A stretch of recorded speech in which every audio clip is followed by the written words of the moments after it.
Assembly will hear an address by His Excellency Volodymyr Zelensky, President of Ukraine. I request protocol to escort His Excellency.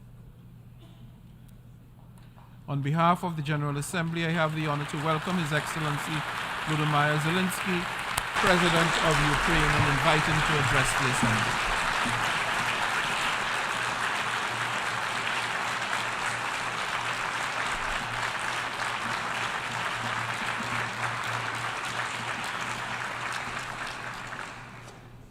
Thank you very much. I welcome all who stand for common efforts, and I promise, being really united, we can guarantee fair peace for all nations. What's more, unity can prevent wars. Ladies and gentlemen, Mr. Secretary General, Mr. President, fellow leaders, this call so many wars, but not as active defender against the aggressions. In many cases, the fear of war, the final war, was the loudest here, the war after which no one would gather in the General Assembly Hall again. The Third World War was seen as a nuclear war, a conflict between states on the highway to nukes. Other wars seemed less scary compared to a threat of the so-called great powers firing their nuclear stockpiles. So the 20th century taught the world to restrain from the use of the weapons of mass destruction, not to deploy, not to proliferate, not to threaten with, and not to test, but to promote a complete nuclear disarmament. Frankly, this is a good strategy, but it should not be the only strategy to protect the world from the final war. Ukraine gave up its third largest nuclear arsenal. The world then decided Russia should become a keeper of such power. Yet history shows it was Russia who deserved nuclear disarmament the most back in 1990s. And Russia deserves it now. Terrorists have no right to hold nuclear weapons. No right. But truly, not the nukes are the scariest now. While nukes remain in place, the mass destruction is gaining its momentum. The aggressor is weaponizing many other things, and those things are used not only against our country, but against all of yours as well. Fellow leaders, there are many conventions that restrict weapons, but there are no real restrictions on weaponization. First, let me give you an example. The food. Since the start of the full-scale war, the Ukrainian ports in the Black and Azov Seas have been blocked by Russia. Until now, our ports on the Danube River remain the target for missiles and drones. And it is a clear Russia's attempt to weaponize the food shortage on the global market in exchange for recognition for some, if not all, of the captured territories. Russia is launching the food prices as weapons. The impact spans from the Atlantic coast of Africa to the Southeast Asia, and this is the threat scale. And I would like to thank those leaders who supported our Black Sea Grain Initiative and program Grain from Ukraine. Thank you so much.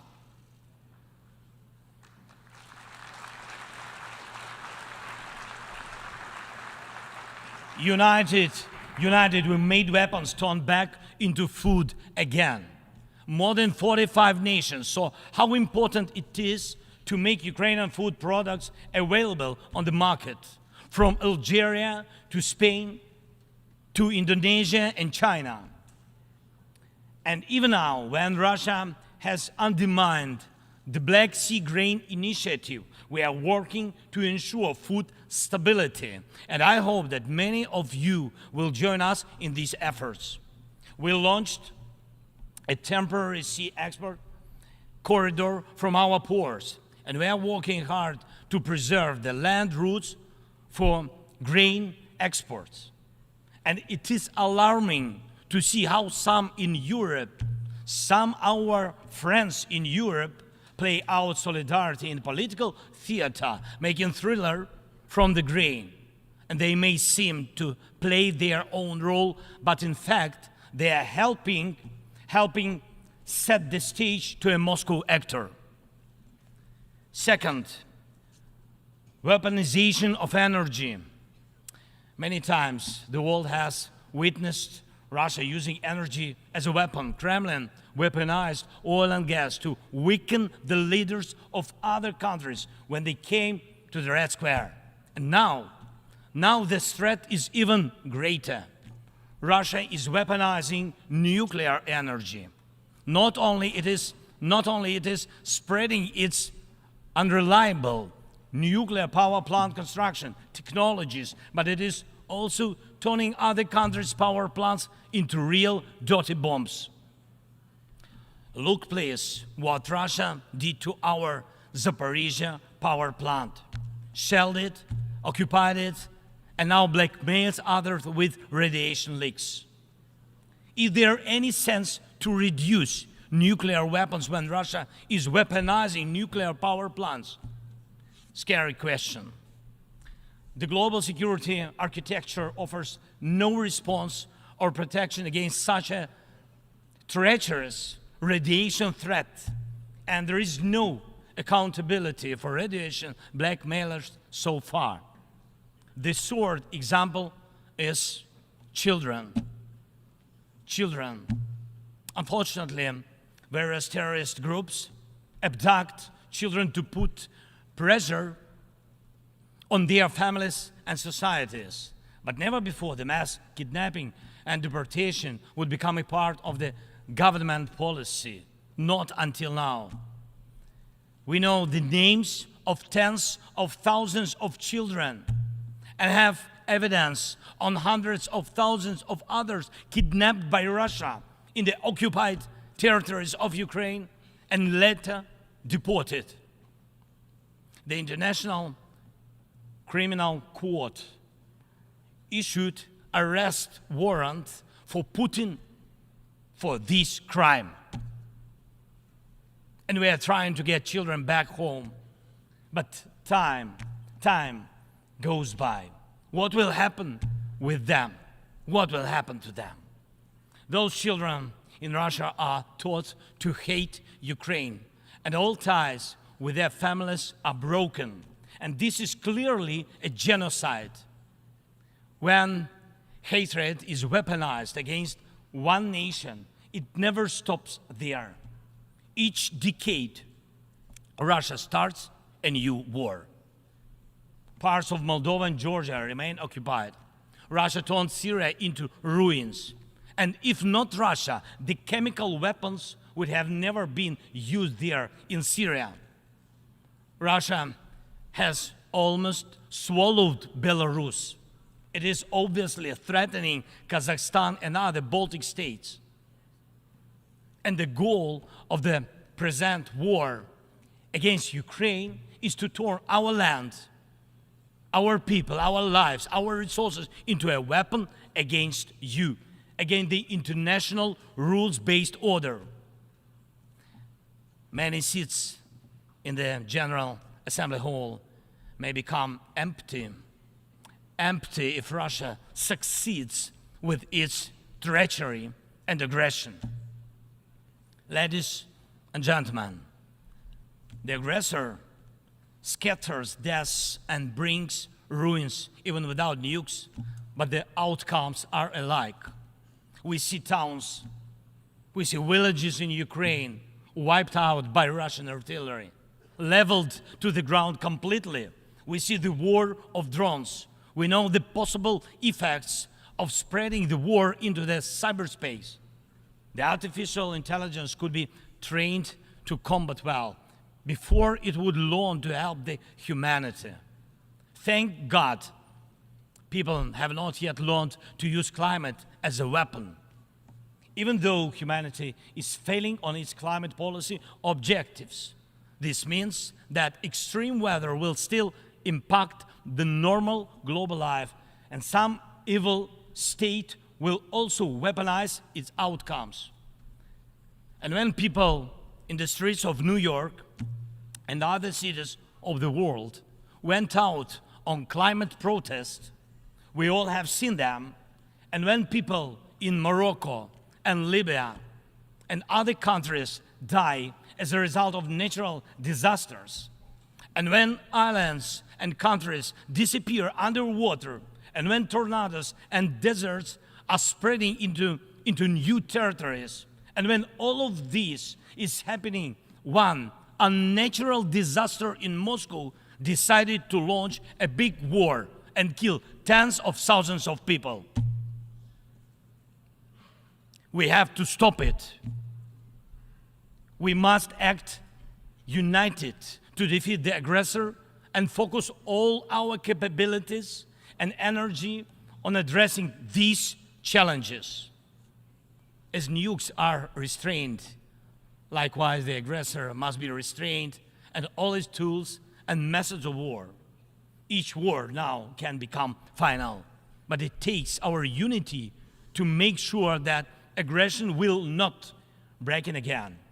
And it is not a dialogue between the so-called great powers somewhere behind the closed doors that can guarantee us all the new wars era, but open war of all nations for peace.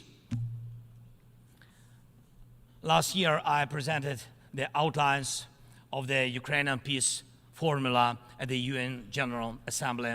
Later, in Indonesia, I presented the full formula. And over the past year, the peace formula became the basis to update the existing security architecture. Now we can bring back to life the UN Charter and guarantee the full power for the rules-based world order. And tomorrow, I will present the details at a special meeting of the UN Security Council. The main thing is that it is not only about Ukraine. More than 140 states and international organizations have supported the Ukrainian peace formula fully or in part. The Ukrainian peace formula is becoming global. Its points offer solutions and steps that will stop all forms of weaponization that Russia used against Ukraine and other countries and may be used by other aggressors. Look, for the first time in modern history, we have a real chance to end the aggression on the terms of the nation which was attacked. And this is a real chance for every nation to ensure that aggression against your state, if it happens, God forbid, will end, not because your land will be divided and you will be forced to submit to military or political pressure, but because your territory and sovereignty will be fully restored. We launched the format of meetings between national security advisors and diplomatic representatives. Important talks and consultations were held in Hiroshima, in Copenhagen, and in Jeddah on the implementation of the peace formula. And we are preparing a global peace summit. And please, I invite all of you who do not tolerate any aggression to jointly prepare the summit. And I am aware of the attempts to make some shady dealings behind the scenes. Evil cannot be trusted. Ask Prigozhin if one bets on Putin's promises. Please, hear me. Let unity decide everything openly. While Russia is pushing the world to the final war, Ukraine is doing everything to ensure that after Russian aggression, no one in the world will dare to attack any nation. Weaponization must be restrained. War crimes must be punished. Deported people must come back home, and the occupier must return to their own land. We must be united to make it, and we'll do it. Slava Ukraini!